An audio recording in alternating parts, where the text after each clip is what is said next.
Hello नमस्कार दोस्तों, स्वागत है आप सभी का स्टडी संग्राम के यूट्यूब चैनल पर। बीएड एंट्रेंस एग्जाम 2023 की वर्णमाला की मोस्ट इंपॉर्टेंट सेशन होगा और 50 लगभग महत्वपूर्ण प्रश्न लिए गए हैं। एक सिंगल क्वेश्चन आपके एग्जाम में बाहर आने की कोई उम्मीद नहीं होगी। इससे आपको वर्णमाला से कम 3 से 4 प्रश्न आएंगे जो यहीं से आएंगे। अब देखिएगा, आपको क्लास सभी लोगों तक पहुंचानी है जो लोग प्रिपरेशन कर रहे हैं, ताकि सभी का बेनिफिट हो सके और हम बेस्ट से बेस्ट कंटेंट दे सके।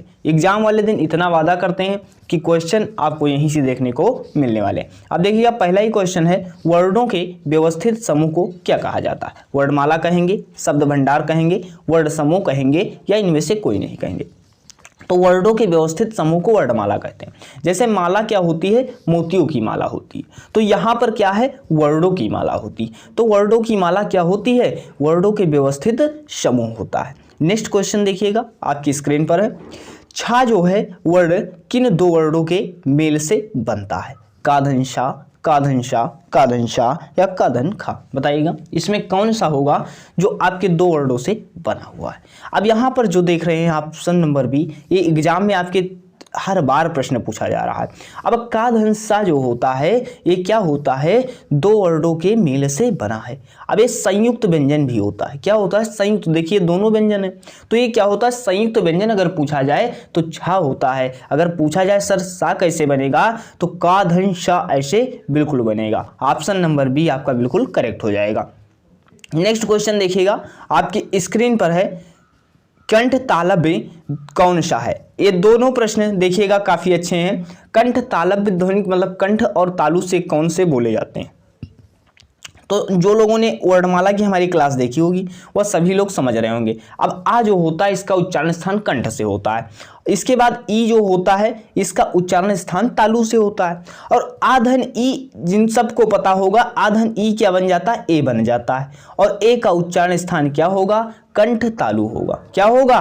कंठ तालु होगा। और जैसे आप आधन ए करते हैं, आधन ए करोगे तो आए बन जाता है। तो ए और आए अगर पूछ ले तो सर क्या बताओगे? कंठ तालु बताओगे। कंठ तालव्य से उच्चारण स्थान होता है। नेक्स्ट क्वेश्चन देखिएगा, आपकी स्क्रीन पर है। एक दंतोष्ठ ध्वनि कौन सी है? दंतोष्ठ ध्वनि पूछी जा रही है। या होगी, वा होगी, रा होगी या फा होगी? कोई भी एक ऐसा क्वेश्चन नहीं लिया गया है जो आपके एग्जाम से संबंध न रखता हो। सभी प्रश्न आपके एग्जाम में आ चुके हैं और या तो आएंगे यहीं से। अब यहाँ पे दंतोष्ठ ध्वनि कौन सी है? तो वह हो जाती है। ऑप्शन नंबर बी जो लोग उत्तर दे रहे हैं वह बिल्कुल सही हो जाएंगे। वह क्या हो जाएगा? दंतोष्ठ ध्वनि होती है। या का उच्चारण स्थान पूछे तो क्या होता है? सर या का उच्चारण स्थान तालु होता है। क्या होता है? तालु हो जाता है। नेक्स्ट क्वेश्चन देखिएगा, आपकी स्क्रीन पर है। या का उच्चारण स्थान है, देखिए प्रश्न बन भी चुका है। या का उच्चारण स्थान तालु होगा, मूर्धा होगा, दांत होगा या ओष्ठ होगा? बताइएगा कौन सा आपका उच्चारण स्थान हो जाएगा? तो या का उच्चारण स्थान आपका, जैसे अगर हम कहते हैं तो अंतस्थ व्यंजन होता है। क्या होता है? अंतस्थ व्यंजन अगर पूछे तो या रा लावा होता है। लेकिन इसका उच्चारण स्थान अगर पूछ ले तो क्या बताओगे? तालु बताओगे। कितना बताओगे? ऑप्शन नंबर ए आपका बिल्कुल करेक्ट हो जाएगा। नेक्स्ट क्वेश्चन देखिएगा, अंतस्थ व्यंजन कौन सा है? ना, ला, घा या ता? बताइएगा अंतस्थ व्यंजन कौन? आपसे एग्जाम में प्रश्न पूछा जा सकता है कि अंतस्थ व्यंजन कितने होते हैं? सर 4 होते हैं। कौन कौन से होते हैं? या होता है, या होता है, रा होता है, ला होता है और वा होता है। अंतस्थ व्यंजन कितने?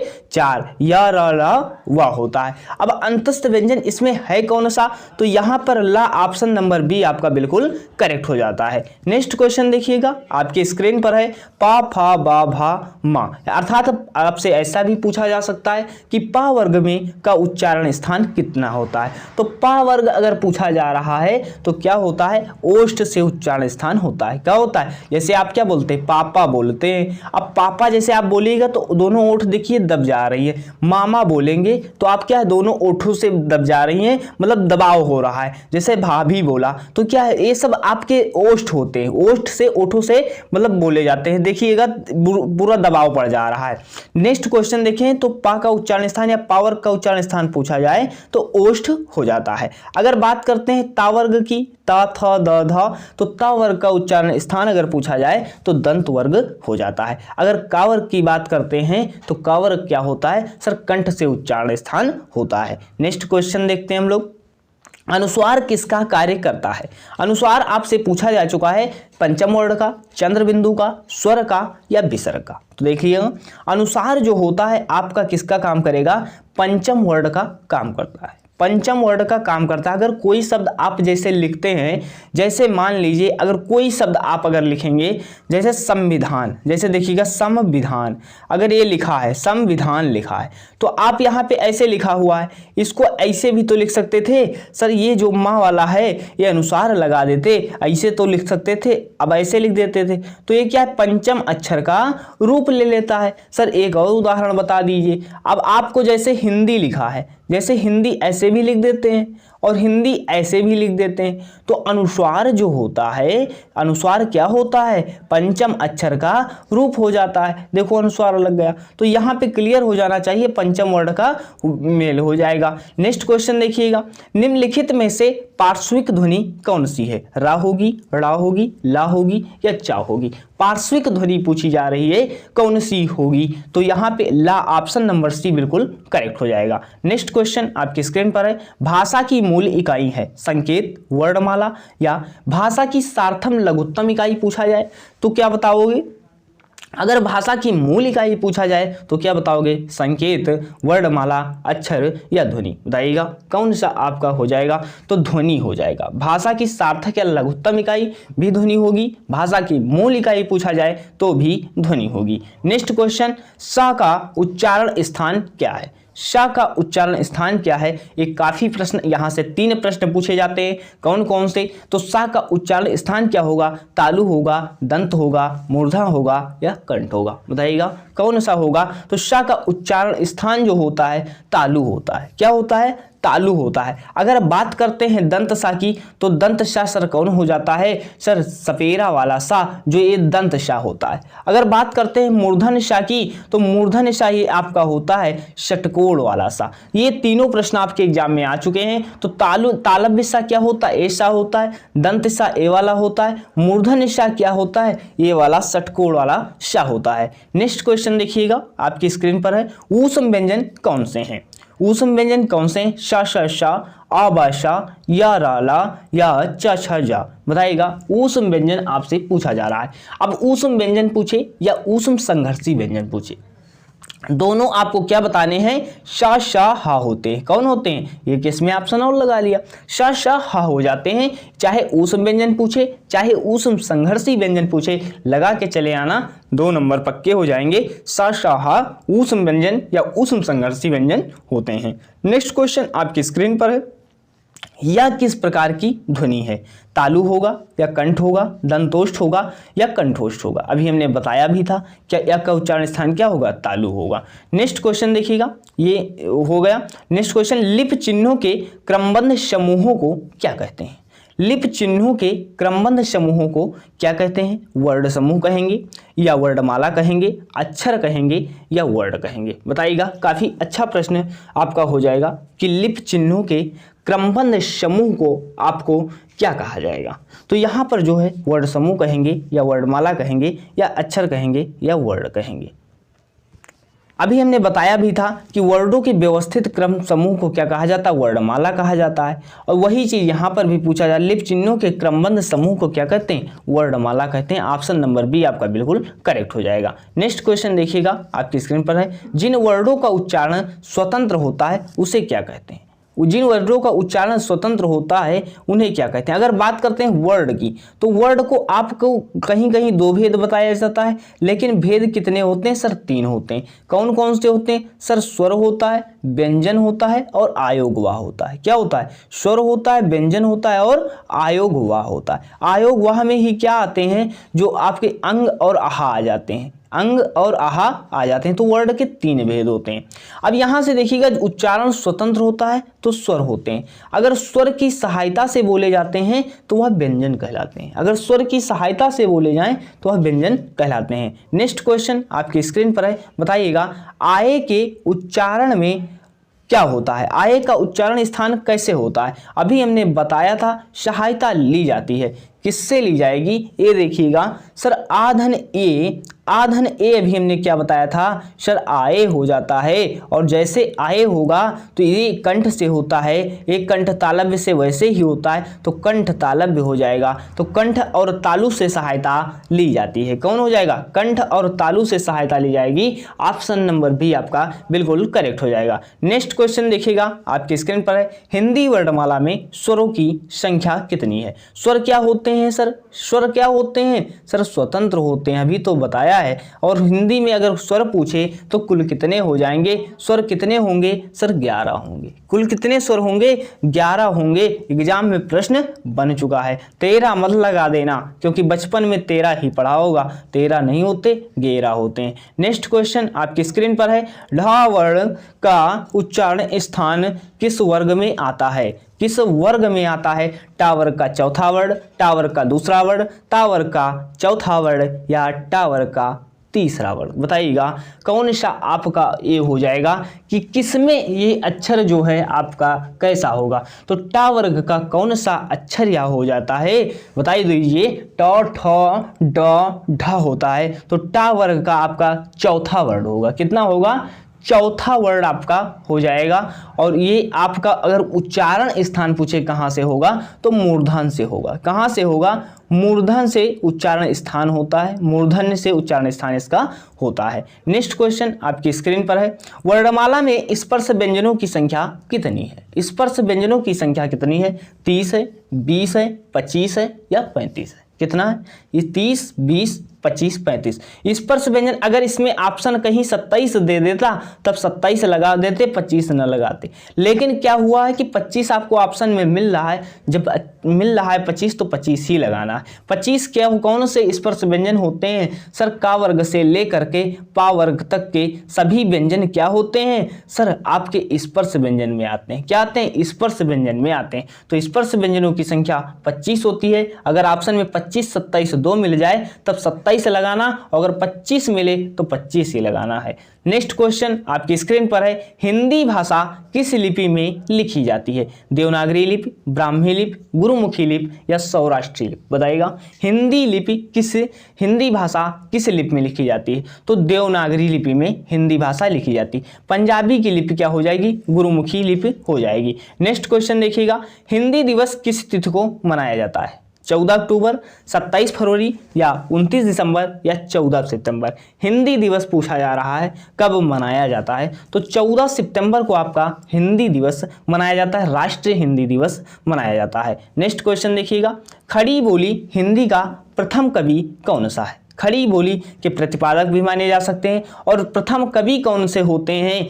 तुलसीदास, गुरु गोविंद सिंह या नानक या अमीर खुसरो? बताइएगा कौन हो जाएंगे? तो प्रथम कवि आपके अमीर खुसरो हो जाते हैं। क्या हो जाते हैं? अमीर खुसरो। अमीर खुसरो को एक अन्य नाम से भी जाना जाता है, तोते हिंद के नाम से जाना जाता है। नेक्स्ट क्वेश्चन आपकी स्क्रीन पर है, एक से अधिक वर्डों के मेल को क्या कहते हैं?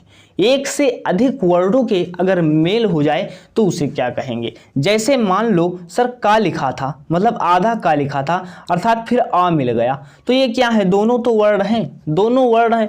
और इन एक से अधिक वर्डों के मेल को सर क्या कहेंगे? क्या कहोगे? बताओ। व्यंजन कहोगे, स्वर कहोगे, अनुस्वार कहोगे या अक्षर कहोगे? तो सर एक का लिखा हुआ है, एक क्या लिखा हुआ है आपके सामने? बताइएगा का क्या लिखा हुआ है? ये तो सर अक्षर लिखा हुआ है, सर अक्षर लिखा हुआ है। लेकिन अगर बात करते हैं सर एक का जो है एक से अधिक वर्ण है, मेल हुआ है, तो एक स्वर का मेल हुआ, एक स्वर का मेल हुआ है, एक व्यंजन का मेल हुआ है, तो क्या हो जाया? व्यंजन बन गया। तो एक से अधिक वर्णों के मेल को व्यंजन कहेंगे। क्या कहेंगे? व्यंजन कहेंगे। ऑप्शन नंबर ए आपका बिल्कुल सही हो जाएगा। नेक्स्ट क्वेश्चन देखिएगा, ई च छ आई या इसका उच्चारण स्थान किससे होता है? ई और बड़ी ई का और चा वर्ग का उच्चारण स्थान पूछा जा रहा है। ओष्ठ से होता है, कंठ से होता है, तालु से होता है या मूर्धन्य से होता है? उच्चारण स्थान पूछा जा रहा है, बताइएगा यह कौन हो जाएगा? तो इसका उच्चारण स्थान जो हो जाएगा ये तालु से होता है। किससे हो जाएगा? तालु से उच्चारण स्थान होता है। ये चा वर्ग अगर पूछा जाए चा वर्ग क्या होता है, तो चा वर्ग आपके स्पर्श संघर्षी व्यंजन होते हैं। स्पर्श संघर्षी व्यंजन होते हैं कौन, चा वर्ग होते हैं। चा वर्ग का उच्चारण स्थान तालु से होता है। अगर ई और ई पूछा जाए तो भी तालु से उच्चारण स्थान होता है। नेक्स्ट क्वेश्चन देखते हैं, हंस पद विराम चिन्ह का प्रयोग होता है। हंस पद जैसे आप बीच में कोई चीज छोड़ देते हैं लिखते वक्त, तो आप ऐसे चिन्ह का प्रयोग करके लिख सकते हैं, जैसे वाक्य पूरा करने के लिए, संकेत देने के लिए, अर्थ स्पष्ट करने के लिए, या लिखने में अक्षर छूटने पर संकेत देने के लिए। तो आखिर इसमें होगा क्या, हंस पद विराम चिन्ह का प्रयोग होता है। तो लिखने में अक्षर छूटने पर अगर कोई संकेत दिया जाता है वह हंस पद का इस्तेमाल होता है। नेक्स्ट क्वेश्चन आपकी स्क्रीन पर है, निम्नलिखित में से कौन से व्यंजन महाप्राण है। अब अल्प प्राण महाप्राण दो चीजें देख लीजिए, एक प्रश्न यहां से आ सकता है, वैसे आता अभी तक आया नहीं, शायद पूछा जा सके। अब यहाँ पे अल्प प्राण महाप्राण, तो सर जैसे का वर्ग है, इसी तरह आपका पूरे वर्ग होते हैं सर, का ख ग घ अंगा, और इसी तरह आपका चा वर्ग भी होता है, च छ ज झ। यहां से अभी आपके अल्प प्राण महाप्राण सभी क्लियर हो जाएंगे। सर कैसे होते हैं, अब देख लो, यहाँ पे क्या होता है, पहला कम वायु निकलती, पहला तीसरा और पांचवा, पहला तीसरा पांचवा अगर मिल जाए तो क्या होता है सर, अल्प प्राण होता है। पहला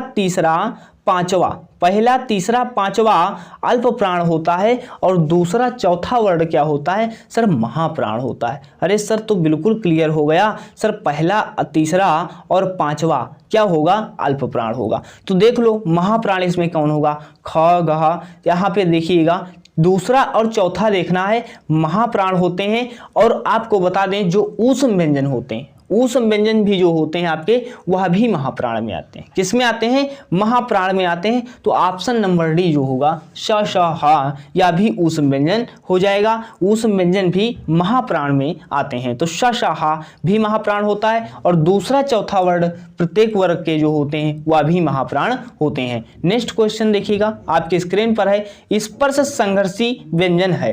स्पर्श संघर्षी व्यंजन पूछा जा रहा है, बताइएगा स्पर्श संघर्षी व्यंजन। अभी हमने आपको बताया भी था कि जो चा वर्ग होता है वह स्पर्श संघर्षी व्यंजन होते हैं। सर कैसे, अब देखिएगा यहाँ पे कैसे होता है। अब जा होगा, शा होगा, या रा होगा, या ह होगा। चा वर्ग जो होता है यह क्या होता है, इसे स्पर्श संघर्षी व्यंजन भी कहते हैं। तो सर च छ ज, तो यहाँ पे जा क्या आ गया, आपका जा क्या आएगा, ये स्पर्श संघर्षी व्यंजन में आएगा। और अभी हमने वहां पर बताया था ऊष्म संघर्षी व्यंजन पूछा जाता तो क्या होता, हा होता। ऊष्म संघर्षी व्यंजन पूछा जाता तो हा हो जाता। नेक्स्ट क्वेश्चन देखिएगा आपकी स्क्रीन पर है, कौन सी ध्वनि महाप्राण नहीं है। हमने क्या बताया था, दूसरा और चौथा जो वर्ड होता है वह क्या होता है, महाप्राण होता है। पहला तीसरा पांचवा अल्प प्राण होता है, तो महाप्राण नहीं है। सर ये चौथा वर्ड होता है, सर ये चौथा वर्ड होता है, ये चौथा वर्ड होता है, सर ये दूसरा वर्ड होता है। तो दूसरा और चौथा वर्ड क्या होता है सर, महाप्राण होता है। तो सर इसमें क्या है, च छ ज झ। अब देखिएगा इसमें झ जो आपका हो जाएगा ये कौन सा है सर, ये भी तो चौथा वर्ड है। तो कौन सी ध्वनि महाप्राण नहीं है सर, जा जो होता है। सर जा तीसरा वर्ड होता है, तो जा क्या हो जाएगा, ये अल्प प्राण हो जाएगा। जा क्या होगा, अल्प प्राण होगा। खा जो होगा दूसरा वर्ड होता है, झा दूसरा वर्ड होता है, सर चौथा वर्ड होता है, घा चौथा वर्ड होता है। तो दूसरा और चौथा वर्ड जितने होते हैं वह महाप्राण वर्ड होते हैं, और अल्प प्राण पहला तीसरा पांचवा होता है। क्लियर हो गया। नेक्स्ट देखते हैं हम लोग, स्वर रहित व्यंजन जब स्वर सहित व्यंजन से मिलता है।